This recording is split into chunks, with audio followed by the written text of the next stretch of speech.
Aura itu bukan anak kamu.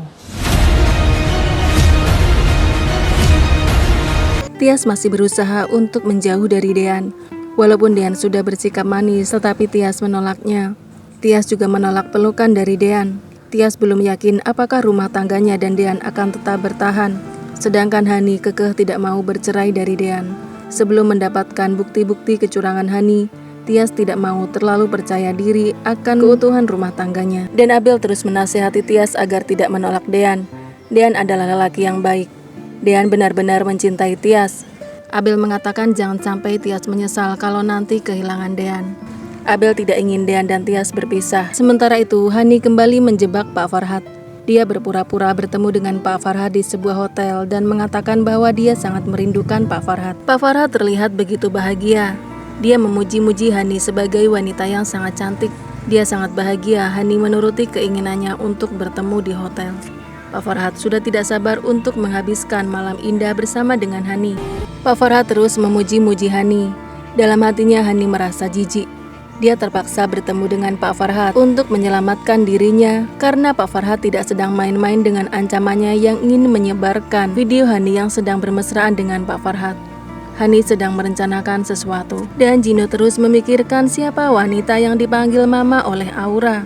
Selain Tias, hanya Hani yang dipanggil Mama oleh Aura. Gino terus berpikir apakah mungkin Hani masih hidup. Kalau memang Hani masih hidup, kenapa hanya dia yang tidak tahu keberadaan Hani? Tiba-tiba saja Bu Delina muncul di hadapan Gino. Gino pun takut mamanya mendengar semua perkataannya tentang Hani dan Aura.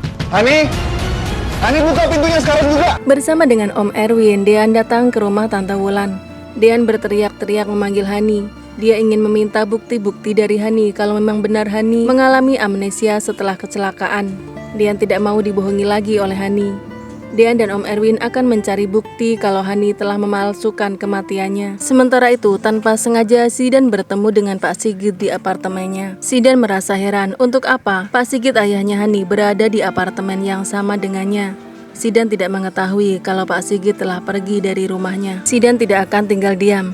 Dia akan menyelidiki kenapa Pak Sigit berada di apartemen itu. Kemudian Abel terus membujuk Tias agar mau menerima Dean kembali. Tias mengatakan kepada Abel dia akan membuktikan terlebih dahulu apakah benar Hani memalsukan kematiannya. Dan kalau terbukti Hani memang merekayasa kematiannya sendiri, Tias tidak akan melepaskan Dean. Bu Yuni sangat senang mendengar ketegasan dari Tias kali ini. Dan Aura terus menangis. Dia merasa sedih dengan semua kejadian yang terjadi di rumahnya. Aura juga sedih mengetahui ternyata Opa Sigit telah pergi dari rumah Oma Wulan. Dan kini dia juga harus mendengar keributan antara papanya dan mamanya. Dean marah karena Tante Wulan melarangnya untuk membawa pergi Aura. Menurut Dean, Tante Wulan tidak berhak melarangnya karena Dean adalah papanya. Kamu gak punya hak apa-apa atas Aura.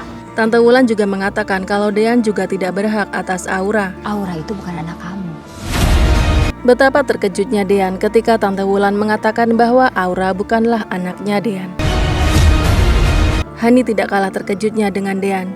Dia tidak pernah menyangka Tante Wulan akan membongkar rahasia besarnya di depan Dean.